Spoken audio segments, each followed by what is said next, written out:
ಪ್ರಿಯರೇ, ಅನೇಕರು ವಾಕ್ಯ ಕೇಳ್ತಾ ಇರ್ತಾರೆ. ಯಾವ ರೀತಿಯಾಗಿ ವಾಕ್ಯ ಕೇಳ್ತಾ ಇರ್ತಾರೆ ಅಂದ್ರೆ, ಛತ್ರಿಕಿ ಹಿಂಗ್ ಹಿಡ್ಕೊಂಡು ವಾಕ್ಯ ಕೇಳ್ತಾ ಇರ್ತಾರೆ.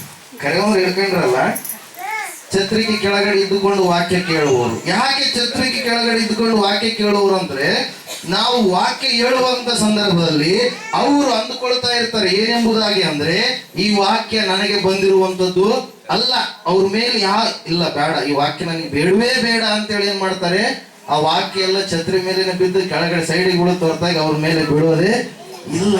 ಹಲ್ಲೆಲೂಯಾ. ಈ ರೀತಿಯಾಗಿ ವಾಕ್ಯ ಕೇಳುವವರು ದೇವರ ವಾಕ್ಯದ ಕ್ರಿಯೆಯನ್ನ ಅವರ ಜೀವಿತದಲ್ಲಿ ಅವರು ಹೊಂದಿಕೊಳ್ಳೋದಕ್ಕೆ ಸಾಧ್ಯ ಇಲ್ಲ. ವಾಕ್ಯ ಅಂದ್ರೆ ಏನ್ ಅನ್ಕೊಂಡ್ರಿ, ಅದು ಬಿಡುಗಡೆ ಮಾಡುವಂಥದ್ದು, ಸ್ವಸ್ಥತೆ ಮಾಡುವಂಥದ್ದು, ಆರೋಗ್ಯವನ್ನ, ಆಶೀರ್ವಾದವನ್ನ ಅನುಗ್ರಹ ಮಾಡುವಂಥದ್ದು, ಕೀಲು ಮಜ್ಜೆಗಳಲ್ಲಿ ತೂರಿ ಹೋಗುವಂಥದ್ದು. ಹಲ್ಲೆಲೂಯಾ. ಸಜೀವವಾಗಿರುವಂಥದ್ದು ವಾಕ್ಯ ಅಂದ್ರೆ 4:12 ಇಬ್ರಿಯದವರಿಗೆ ಬರೆದ ಪತ್ರಿಕೆಯಲ್ಲಿ ನಾವು ನೋಡ್ತಾ ಇದ್ದೇವೆ, ದೇವರ ವಾಕ್ಯವು ಸಜೀವವಾದದ್ದು. ಹಲ್ಲೆಲೂಯಾ. ಯಾವ ಇಬ್ಬಾಯಿ ಕತ್ತಿಗಿಂತಲೂ ಹದವಾದದ್ದು ಎಂಬುದಾಗಿ ದೇವರ ವಾಕ್ಯ ಹೇಳುತ್ತೆ ಪ್ರಿಯರೇ. ಹಲ್ಲೆಲೂಯಾ. ಅನೇಕರು ವಾಕ್ಯ ಹೆಂಗ್ ಕೇಳ್ತಾರೆ, ಛತ್ರಿ ಕೆಳಗಡೆ ಇದ್ದುಕೊಂಡು ಕೇಳ್ತಾರೆ. ಅಂದ್ರೆ ಈ ವಾಕ್ಯ ನಮಗೆಲ್ಲ, ಇದು ಬೇರೆಯವರಿಗೆ ಹೇಳಿದ್ದೇನೋ, ಇದು ಬೇರೆಯವರಿಗೆ ತಿಳಿಸಲ್ಪಟ್ಟಿರುವಂತದ್ದೇನು, ನಮಗೆ ಬೇಡ ವಾಕ್ಯ ಎನ್ನುವಂತ ರೀತಿಯಲ್ಲಿ ಏನ್ ಮಾಡ್ತಾ ಇರ್ತಾರೆ, ವಾಕ್ಯವನ್ನ ಕೇಳ್ತಾ ಇರ್ತಾರೆ ಪ್ರಿಯರೇ. ಹಲ್ಲೆಲೂಯಾ. Praise the Lord. ಇನ್ನೊಂದು ಸಮಯ ಏನಂದ್ರೆ, ಇನ್ನೊಂದು ಸ್ತರ ವಾಕ್ಯ ಕೇಳೋರು ಏನಂದ್ರೆ, ಬರೇ ಕೇಕೆಗಳನ್ನು ಹಾಕಿಕೊಂಡು ಅನೇಕ ಗಟ್ಟಿಯಾಗಿ ಸೌಂಡ್ ಮಾಡುತ್ತಾ ವಾಕ್ಯ ಹೇಳೋರು ಮಾತ್ರ ಕೇಳ್ತಿರ್ತಾರೆ. ಹಲ್ಲೆಲೂಯಾ. ಇವ್ರು ವಾಕ್ಯ ಕೇಳಕ್ ಬರಲ್ಲ. ಯಾಕೆ ಬರ್ತಾರ, ಆ ಕೇಕೆಗಳ ಸೌಂಡ್ ಹೆಂಗ ಅಯ್ಯರ ಕೇಕೆ ಹೊಡೆದ ವಾಕ್ಯ ಹೇಳ್ತಾರ, ಹೆಂಗ್ ಆಕ್ಷನ್ ಮಾಡಿ ವಾಕ್ಯ ಹೇಳ್ತಾರ ಅಂತೇಳಿ ಅದನ್ನು ನೋಡಕ್ ಬರೋರು. ಹಲ್ಲೆಲೂಯಾ. ಇವರಲ್ಲಿ ದೇವ್ರ ವಾಕ್ಯ ಏನ್ ಮಾಡಲ್ಲ, ಕ್ರಿಯೆಗಳನ್ನ ಮಾಡುವುದಿಲ್ಲ ಪ್ರಿಯರೇ. ಹಲ್ಲೆಲೂಯಾ.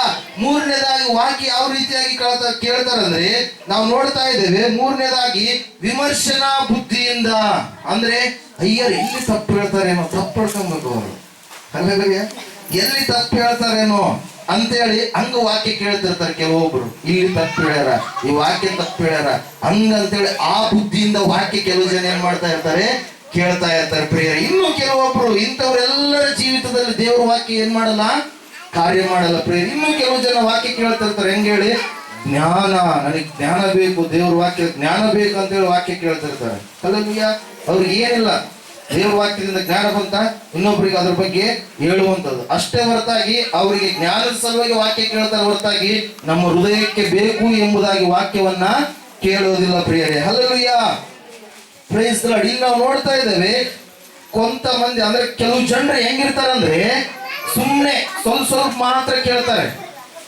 ಚಿಂತೆ, ತಮಗೇನ್ ರೋಗ ಇರುತ್ತ ಅದ್ರ ಮೇಲೆ ಎಲ್ಲ ಆಗೋದು, ತಮ್ಮ ಮಕ್ಕಳ ಜೀವಿತದಲ್ಲಿ ಆಗಿರ್ತಕ್ಕಂಥ ಕೊರತೆ ಅದೆಲ್ಲವುಗಳನ್ನ ಇಟ್ಟುಕೊಂಡು ಸ್ವಲ್ಪ ಕೇಳ್ತಾರ, ಸ್ವಲ್ಪ ಹಂಗೆ, ಸ್ವಲ್ಪ ಕೇಳ್ತಾರ, ಸ್ವಲ್ಪ ಹಂಗೆ. ಹಲ್ಲೆಲೂಯಾ. ಅಂದ್ರೆ ಆ ರೋಗದ ಮೇಲೆ, ಬ್ಯಾನೆ ಮೇಲೆ ಇದ್ದುಕೊಂಡು ಏನ್ ಮಾಡ್ತಾರೆ, ವಾಕ್ಯ ಕೇಳುವಂತವ್ರು ಇರ್ತಾರೆ ಪ್ರಿಯರೇ. ಹಲ್ಲೆಲೂಯಾ.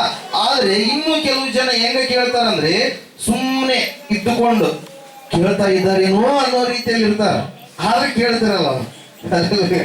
ಹೆಂಗಿರ್ತಾರ, ಬಹಳ ಶ್ರದ್ಧೆಯಿಂದ ಕೇಳ್ತಾ ಇದ್ದಾರೇನೋ ಅನ್ನೋ ರೀತಿಯಲ್ಲಿ ಇರ್ತಾರೆ, ಆದ್ರೆ ಅವ್ರು ಏನ್ ಮಾಡ್ತಾ ಇರಲ್ಲ, ವಾಕ್ಯವನ್ನ ಕೇಳ್ತಾ ಇರಲ್ಲ ಪ್ರಿಯರೇ. ಹಲ್ಲೆಲೂಯಾ. ಟ್ಯೂಬ್ಲೈಟ್ ಹೆಂಗ್ ಅತ್ತೆತ್ತಿ ಆರತ್ತ ಅದ್ರಂಗ ಒಂದ್ಸಲ ಏನು ಹೇಳಿದ್ರೆ ಅಯ್ಯರು ಇವಾಗ ಅಂತ ಮತ್ತೆ ಹೋಗ್ಬಿಡು. ಹಲ್ಲೆಲೂಯಾ.